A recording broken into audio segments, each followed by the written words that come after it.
네, 반갑습니다. 오늘도 예배 나오신 여러분을 진심으로 환영하고 축복합니다. 일주일 동안 삶은 어떠셨습니까? 기쁨과 감사가 넘치셨어요? 아니면 슬픔과 아픔이 좀 동반하셨나요?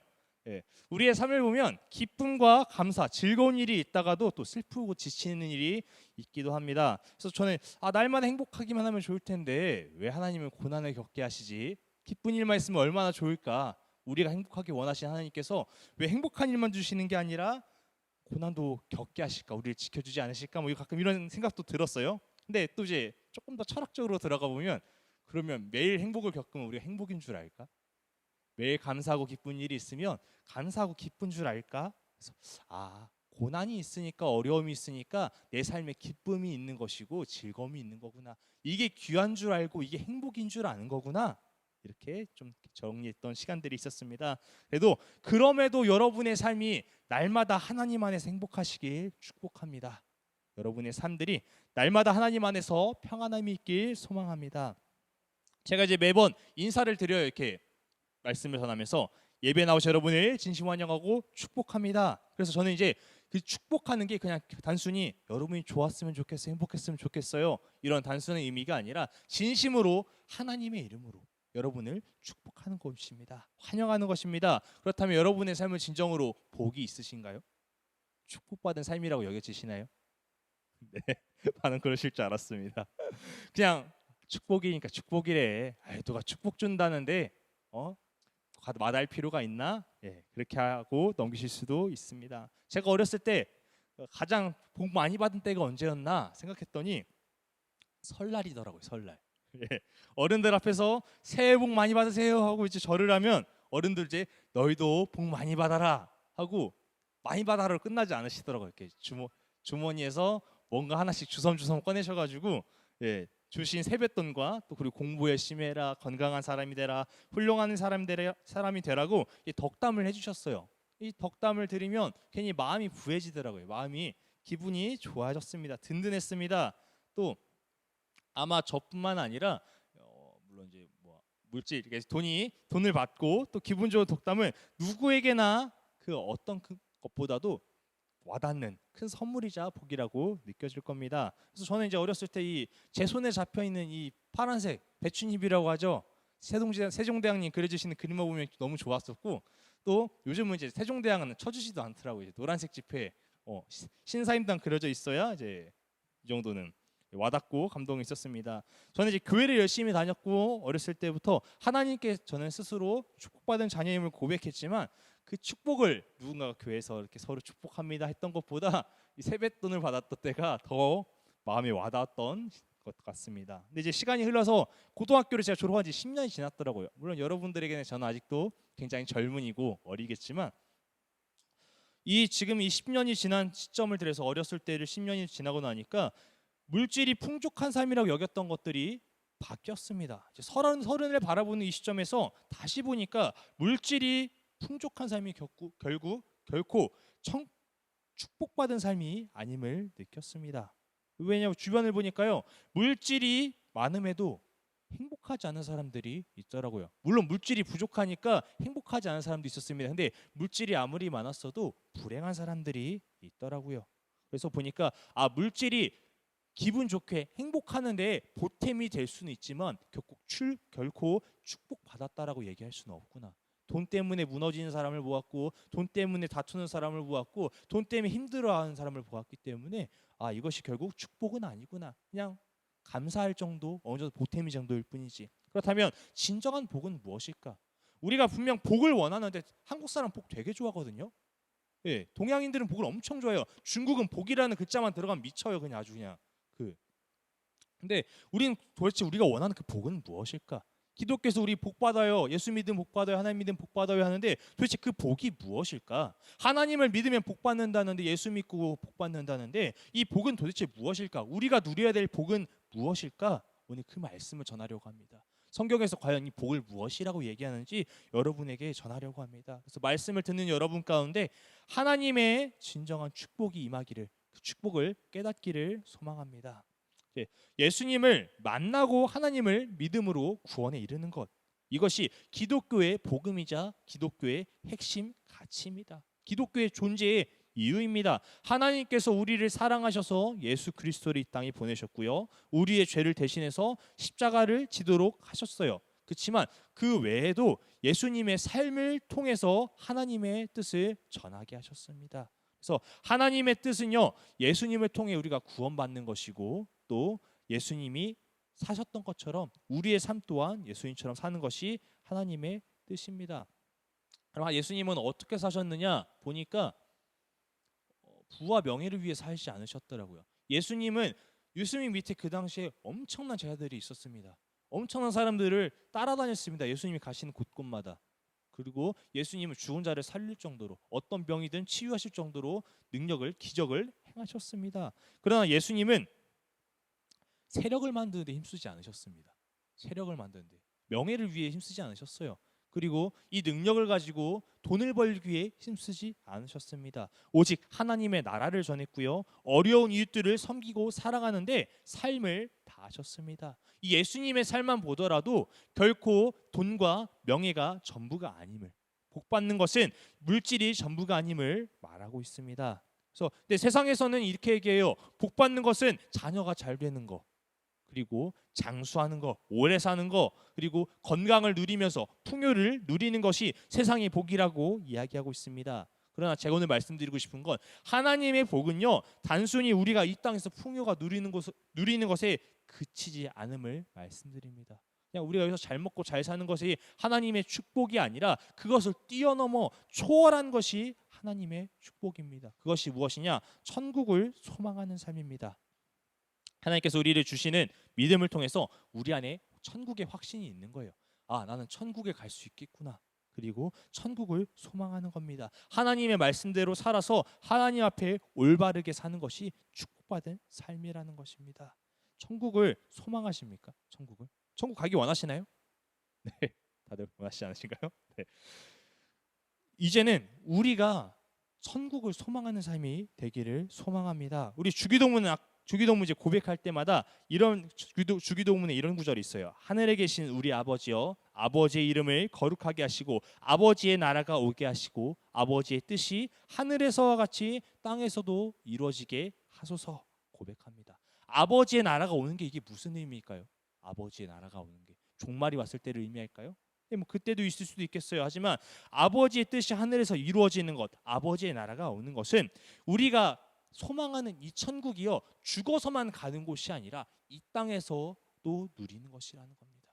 천국하면 죽어서 가는 곳, 내가 나중에 가는 곳이라 생각하지만 이 천국이 죽어서만 가는 곳이 아니라 지금 이 땅에서도 천국을 누리길 하나님께서 원하시는 것입니다. 그래서 우리가 살아가는 곳도 하나님의 나라처럼, 우리가 살아가는 곳도 하나님께서 계신 천국처럼 임하길 간절히 원하는 고백입니다. 그래서 우리 죽어서만 누리는 천국이 아니라 내 생명이 닿을 때까지, 내가 이 땅에서 눈 감는 날까지 하나님의 나라 천국을 누리시길 간절히 원합니다.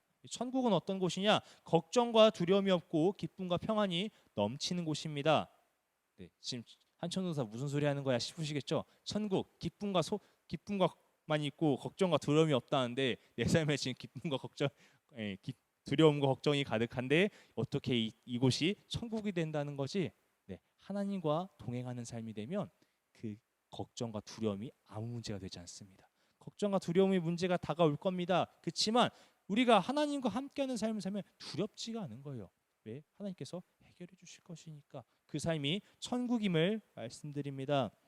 물질이 있으면요, 당장 육신의 수고는 덜겠죠. 그렇죠? 하지만 걱정과 두려움은요 또 찾아옵니다.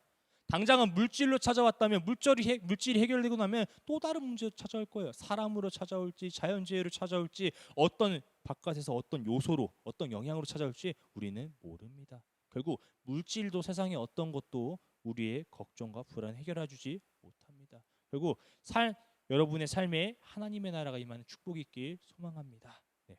우리 오늘 말씀 1장 1절 함께 읽어보도록 하겠습니다. 1장 1절, 시편 1편 1절입니다. 읽어보겠습니다. 복이 있는 사람은 악인들의 꾀를 따르지 아니하며 죄인들의 길에 서지 아니하며 오만한 자들의 자리에 앉지 아니하고. 이 복이 있는 사람은요, 악인들의 꾀를 쫓지 않고 죄인들의 길에 서지 않으며 오만한 자리에 서지 않는다고 쓰여 있습니다. 혹시 나쁜 범죄자들의 방법을 따라해 보려고 하신 적 있습니까? 없으시겠죠, 그렇죠? 네. 그렇다면 이익을 위해서 어두운 일에 손대 보신 적 있습니까? 불법을 행해 보신 적 있습니까? 네. 또 마지막으로 나 잘난 맛에 살면서 남들을 눌러버리는, 남들을 무시하는 교만함에 살고 계신가요? 여러분들 중에는 그런 분들은 없을 것입니다. 오늘 말씀을 보니까 그렇다면 여러분은 복 받은 사람이라는 겁니다. 복이 있는 사람이라는 겁니다. 오늘 저는 여러분들에게 복에 대한 개념을 바꿔드릴 겁니다. 그냥 내가 잘 먹고 잘 살고 이것이 복이라고 생각했다면 오늘은 그 수준을 뛰어넘어서 진정한 복이 무엇인지 말씀드릴 겁니다. 그래서 잘 들어보시기 바랍니다. 듣기 좋은 복을 얘기하지 않을 거예요. 내가 듣고 싶은 복을 얘기하는 게 아니라 성경에서 말하는 복을 전해드릴 겁니다. 세상의 복에는요, 옳고 그름이 없습니다. 내가 물질을 버는데 어떤 방법을 하던 뭘 하던 안 걸리면 되는 거고, 불법이 안 들키면 되는 거고, 어떻게든 많이 모아놓으면 그것이 성공이라고, 그것이 복받았다고 이야기합니다. 그러나 하나님 오늘 말씀에서는 죄를 짓지 않는 것이 축복이라 말합니다. 최근에 이제 뉴스 기사 중에 뜨거웠던 기사 중 하나가 자녀 입시 비리, 채용 비리였습니다. 사회지위나 금전으로 해서 자녀의 대학을 진학하거나 또 취업의 문제를 해결한 것입니다. 이것을 본 많은 이들이 좌절감을 얻었고 허탈감을 받았습니다. 만약에 제가 여러분께 여쭤보겠습니다. 그럴 사회적 지위나 금전적인 힘이 있다면 여러분의 자녀도 그렇게 하시겠습니까? 속으로만 대답하세요. 네, 그렇습니까? 네. 그리고 나서 난 하나님 믿으니까 이 모든 게 하나님의 은혜였다 고백하시겠습니까? 여러분, 진정으로 자녀를 위한다면 비리를 저질러서 자녀를 채워주는 것이, 돕는 것이 아니라 자녀가 올바른 선택을 할 수 있도록, 자녀가 공의롭고 정의롭게 살아갈 수 있도록 애쓰는 것이 부모가 해야 될 도리이자 하나님께서 원하시는 길입니다. 부정을 저지르는 것이 하나님의 은혜가 아닙니다. 무조건 돈 잘 벌어야, 무조건 사람들한테 인정받아야, 무조건 내가 떵떵거리면 누군가에게 보여줄 수 있는 것을 살아야 복받은 삶이 아니라는 것입니다. 하나님은 여러분이 잘 살고 못 살고 이 부유함의 결과를 가지고선 판단하시는 분이 아니라 여러분의 마음이 어디 있는지를 바라보시는 분입니다. 여러분의 중심이 어디 있는지 보시는 분입니다. 그렇게 하나님의 축복받은 사람은 악인의 꾀를 쫓지 아니하며 죄인의 길에 서지 않는 것입니다. 이 죄지은 사람들을 보니까, 이 뉴스 기사에 나왔던 사람들 보니까 끝까지 부인하더라고요. 정황이 있어도, 범죄를 저질렀어도 어떻게든 자기가 아니라고 그렇게 하더라고요. 여러분, 죄지은 사람들은요, 한 번의 죄로 끝나지 않습니다. 허다한 죄를 짓습니다. 자신의 죄를 덮기 위해 또 다른 죄를 저지르고요, 부끄러움을 덮기 위해 또 다르게 저지릅니다. 지금 제가 뉴스를 얘기하니까 되게 스케일이 크고 우리랑 와닿지 않는 것 같죠? 그럼 우리의 일상을 한번 말해보겠습니다. 일상 속에서 거짓말을 하십니까? 타인을 속이십니까? 또 작은 미움을, 화까지 아니고 분노까지는 아니겠지만 누군가를 작게도 미워하십니까? 분명 있을 것입니다. 근데 이것을 죄로 우리가 깨닫지 못한다면 그 거짓말을 위해 또 거짓말을 할 겁니다. 그리고 그 작은 미움이 큰 미움으로 불어나며 커질 것입니다. 혹시 말씀을 듣는 중에 찔림이 있다면 회개하시기 바랍니다. 찔림이 있다는 건 여러분 안에 마음 가운데 선함이 있는 것입니다. 내가 죄를 깨달을 수 있는 것, 경각하는 것, 이것이 하나님께서 주신 축복입니다. 죄인으로서 살지 않도록 우리 마음에 양심을 주셨고, 양심이 찔림으로 인해 죄를 경계할 수 있는 것, 이것이 축복이라는 겁니다. 그래서 죄를 멀리하는 삶을 살길 축복합니다. 2절 말씀 함께 읽도록 하겠습니다. 시작. 오직 여호와의 율법을 즐거워하여 그의 율법을 주야로 묵상하노도다. 복이 있는 사람은요, 여호와의 율법을 즐거워합니다. 또 그 말씀을 밤낮으로 묵상한다 합니다. 혹시 여러분, 말씀 읽는 게 즐거우신가요? 말씀이 즐거우신가요? 지루하시죠? 네, 큰 재미는 없는 것 같아요. 근데 이 말씀을 지키는 게 즐겁다는 말 쉽게 말씀드릴게요. 말하면 주일날 전해지는 말씀이나 또 우리가 있는 성경 말씀을 통해 어떻게 이런 말씀들이 있잖아요. 이웃을 사랑하라, 그런 말씀들을 읽죠. 만약에 그렇다면 그 말씀을 깨닫는 것이 즐거움이라는 겁니다. 성도님께서 최근에 그랬죠. 주일날 말씀을 듣고 힘이 됐다. 위로가 됐다 말씀하셨죠. 이게 말씀을 즐거움입니다. 내가 단순히 성경을 열심히 읽는 게 즐거움이 될 수는 없어요. 글 읽는 게 즐거움이 될 수 없어요. 그 안에 있는 뜻을 깨우칠 때 즐거운 것입니다. 내 삶 속에 이루어질 때 즐거운 것입니다. 그래서 말씀 듣고 내 안에 기쁨에 솟는 것은 내가 그 말씀대로 살아보려고 애쓰는 마음이 생길 때, 그리고 하나님 은혜로 또 사라질 때 그것이 주야로 묵상하는 것임을 말씀드립니다. 자녀를 사랑하라고 하셨는데 어떻게 사랑하지? 내 남편을, 아내를 어떻게 섬기고 이해하지? 이 말씀을 가지고 고민하는 것, 이것이 묵상하는 것입니다. 단순히 글만 보고 하루 종일 보고 또 보고 또 보고가 묵상이 아니라 내가 말씀 한 구절이라도 어떻게 살아볼까, 내가 어떻게 내 이웃을 사랑해 볼까 고민하는 것이 묵상입니다. 이미 하고 계실 거예요.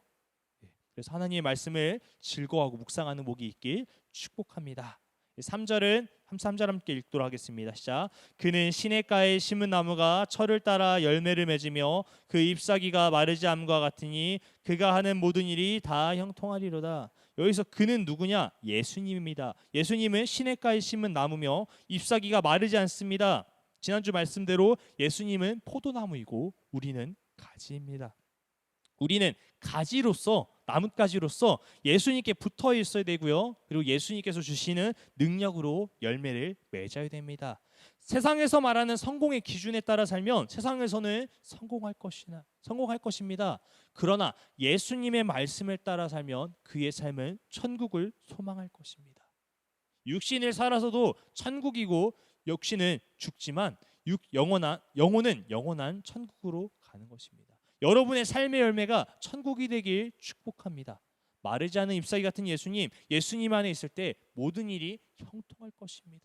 형통하다 쓰여 있습니다. 우리 4절 읽도록 하겠습니다. 시작. 악인들은 그렇지 아니하며 오직 바람에 나는 겨와 같도다. 악인들의 삶은 우리가 알다시피 형통하지 못합니다. 겉으로는 부해 보이고 편할 수 있겠죠. 그렇지만 그들의 마음속에, 그들의 안에는 더럽고 추악합니다. 그들 또한 그것이 괴롭습니다. 악이 가득하거든요. 그들에게는 선함이 없습니다. 그들 안에 사랑도 없고 화평도 없고 평안이 없습니다. 불신과 시기와 질투만 가능한 것입니다. 그들의 삶은요, 죄로 인해 두렵습니다. 자신의 죄가 두려날까 두렵고 죄를 덮기 위해 또 죄를 짓는 것입니다. 악인들에게는 하나님의 말씀이 없습니다. 악인은 오히려 안다는 듯이 어떻게 그렇게 잘 사는지 모르겠어요. 하나님의 말씀을 정반대로만 살더라고요. 또 그들에게는 구원이 없습니다.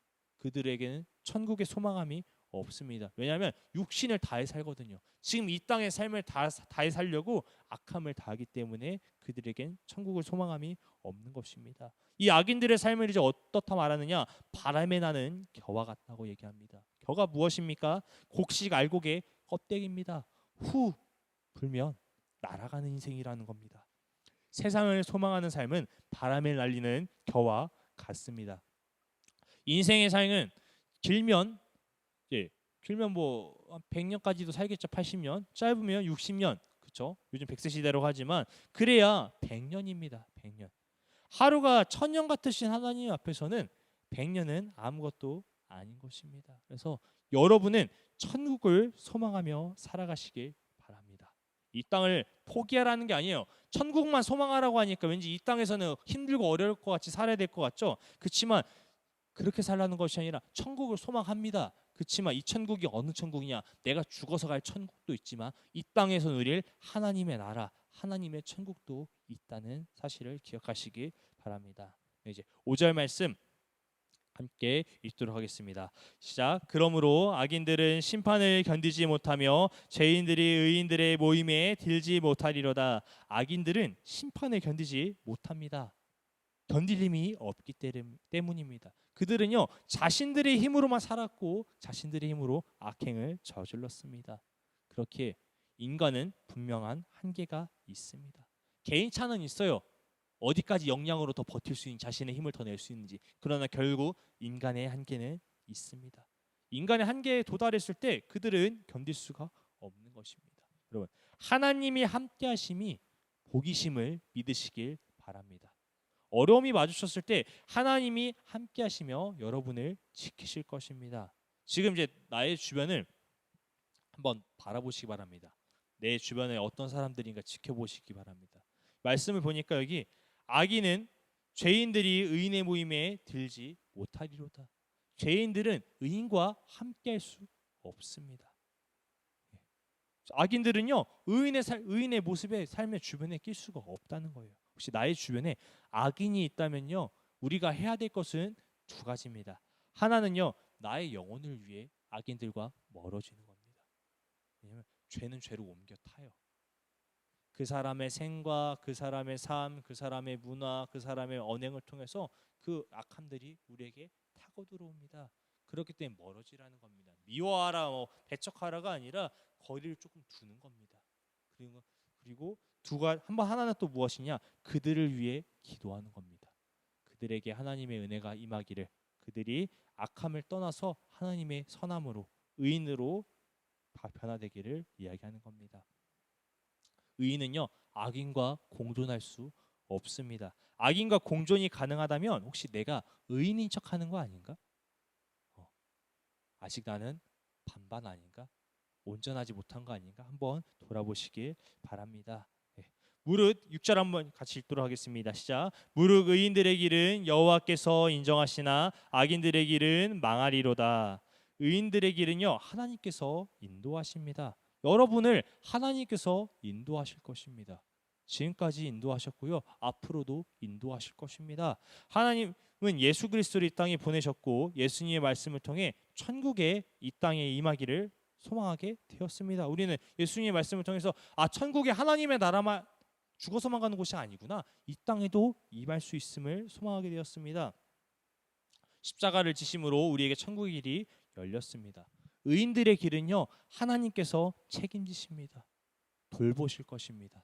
우리가 하나님을 의지할 때, 하나님 안에 거할 때 하나님께서 이끌어 주시고 책임지신다는 겁니다. 고통이 와도 고난이 와도 무슨 일이 있어도 어떻게든 하나님이 책임지실 것입니다. 갈 길을, 새 길을, 살아날 길을 열어주실 것입니다.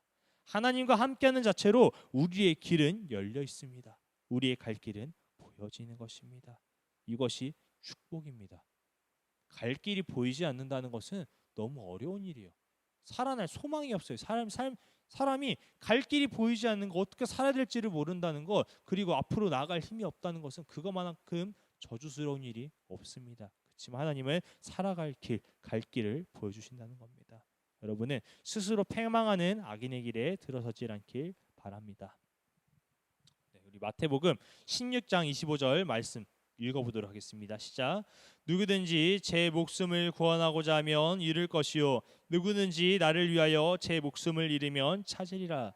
나를 위해 사는 삶, 나만을 위해 살고 몸부림치는 삶, 이것은 망하는 길입니다. 악인들이 원하는 삶이죠. 자신의 부와 명예를 위해서 자신만을 위해 사는 삶, 이것은 잃을 것이라는 겁니다.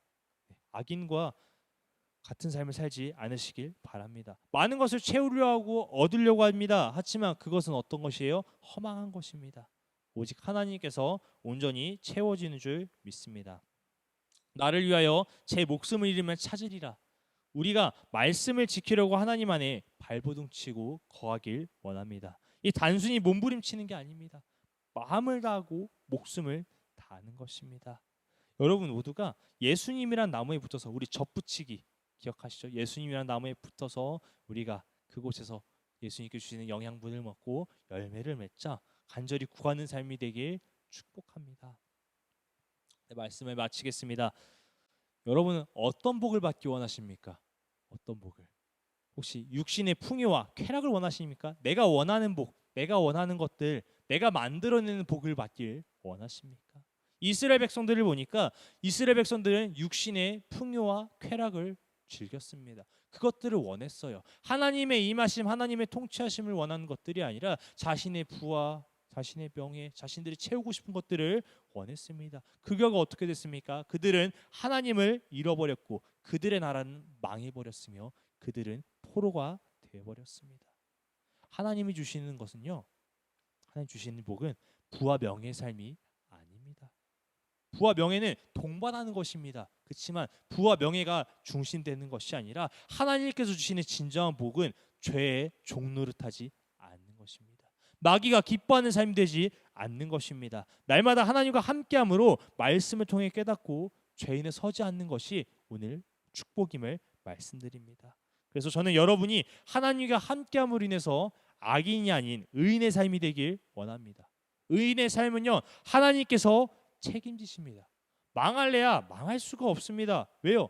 전능하신 하나님이 붙드시기 때문입니다. 전능하신 하나님이 여러분을 책임지시기 때문입니다. 그래서 물질을 구하기보다 날마다 하나님과 함께함을 구하시기 바랍니다. 하나님 말씀대로 살아갈 힘을 구하시기 바랍니다. 이 하나님과 함께하는 것, 이것이 진정한 복입니다. 바람에 나는 겨와 같은 것들을 구하지 마시고 영원한 하나님의 나라를 구하시길 바랍니다. 내 생명이 닿을 때까지 이 땅에서도 하나님의 천국을 누리시고, 그리고 내 생명이 닿았을 때도 우리의 영혼이 천국을 올라가는 삶이 되길 소망합니다.